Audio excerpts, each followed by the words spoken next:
பகவான் கிருஷ்ணனுடைய தந்தை நந்தகோபர் எப்பொழுதும் ஏகாதசி விரதம் இருப்பாரு. ஒரு தடவை ஏகாதசி விரதத்தை முடிச்சிட்டு துவாதசி அன்று பகவானை வணங்குவதற்காக யமுனை கரைக்கு போறாங்க. அப்பொழுது வருணலோகத்தில் வாழும் வருண சேவகர்களான சில அசுரர்கள் வந்து நந்தகோபரை இழுத்துட்டு போயிடுறாங்க கடலுக்குள்ள. நந்தகோபர் வீட்டுக்கு வராதனால யசோதை கவலையோட இருக்கிறாங்க. அந்த சமயத்தில் சில விருந்தாவனவாசிகள் வந்து யசோதா கிட்ட நந்தகோபரை அசுரர்கள் இழுத்துட்டு போறத நாங்க பார்த்தோம் அப்படிங்கிற விஷயத்த சொல்றாங்க. இதை கேட்டதும் யசோதாக்கு ரொம்ப பயமா இருக்கு, அழ ஆரம்பிச்சிடுறாங்க. அதுக்கப்புறம் கிருஷ்ணனும் பலராமனும் வந்து யசோதாவை சமாதானம் செஞ்சுட்டு நாங்க போய் அப்பாவை அழைச்சிட்டு வரோம் அப்படின்னு சொல்லிட்டு கிளம்புறாங்க. கிருஷ்ணர் சாக்ஷாத் பகவான், அதனால வருணலோகத்திற்கு அவர் சுலபமாக போயிடுறாரு கடல் வழியாக.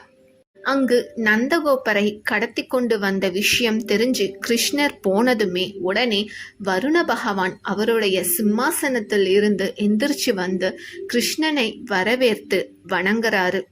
கிருஷ்ணர் பலராமன் கிட்ட வருண பகவான் சொல்றாரு, இப்பதான் எனக்கு விஷயம் தெரிஞ்சது. யாரோ சில அசுரர்கள் வருணலோகத்தில் வாழ்பவர்கள் உங்களுடைய தந்தைய இங்க தூக்கிட்டு வந்துட்டாங்க. இதில் என்னுடைய தவறு எதுவுமே இல்லை. நான் எந்த ஒரு செயலையும் செய்ய சொல்லல. அவங்களே இப்படி ஒரு செயலை செஞ்சிட்டாங்க. எனக்கே இந்த விஷயம் இப்பதான் தெரியும். உங்களுடைய தந்தை இருக்கும் இடத்தை நான் சொல்லிடுறேன், நீங்க அழைச்சிட்டு போயிடுங்க. இந்த விஷயத்திற்காக என்ன மன்னிச்சிடுங்க அப்படின்னு சொல்லிட்டு வருண பகவான் கிருஷ்ணர் கிட்ட வேண்டறாரு. கிருஷ்ணரும் மன்னிப்பு தந்துடுறாரு. உங்களுக்கு கருணை அதிகம். நீங்களும் மகாவிஷ்ணுவும் வேறு வேறு அல்ல.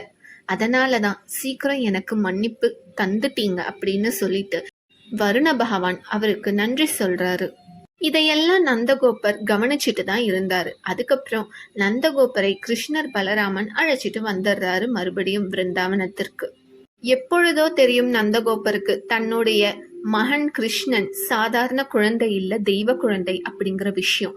ஆனா இப்பொழுது அவரு சாக்ஷாத் பகவான் பரமாத்மா அப்படிங்கிற விஷயம் வருண பகவான் மூலயமாக இவருக்கு தெரிஞ்சதுக்கு அப்புறம் இன்னும் இவருக்கு கிருஷ்ணர் மேல மரியாதை அதிகமாயிடுது. இந்த விஷயத்தை எல்லார்கிட்டையும் சொல்லி சந்தோஷப்படுறாங்க. ஆனா யாருக்கும் இது புரியல. ஆனால் அப்பொழுதும் சில கோபிகைகள் கிருஷ்ணனுடைய பரிபூர்ணத்தை புரிந்து கொண்டு கிருஷ்ணர்கிட்ட வந்து பிரார்த்தனை செய்கிறாங்க.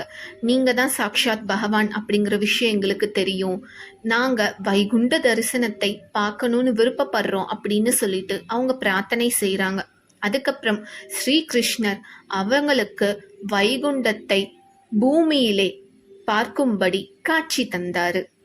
ஒரு நொடி எல்லாருமே பூமியிலிருந்தே வைகுண்ட தரிசனத்தை பார்த்தார்கள். அப்போ பகவான் கிருஷ்ணர் சொல்றாங்க, தேவர்களுக்கே அரிதாக கிடைக்கும் இந்த வைகுண்ட தரிசனத்தை என்னுடைய பக்தர்கள் விருப்பப்பட்டு கேட்டனால் நான் இங்க அவங்களுக்கு தந்தேன். என்னுடைய பக்தர்களுடைய நியாயமான விருப்பத்தை நான் கட்டாயம் நிறைவேற்றுவேன் அப்படின்னு பகவான் அங்க அவங்களுக்கு வாக்கு தந்தாங்க. எப்பொழுதும் பகவான் மேல உரிமை அதிகம் அவருடைய பக்தர்களுக்கு தான். நன்றி, வணக்கம்.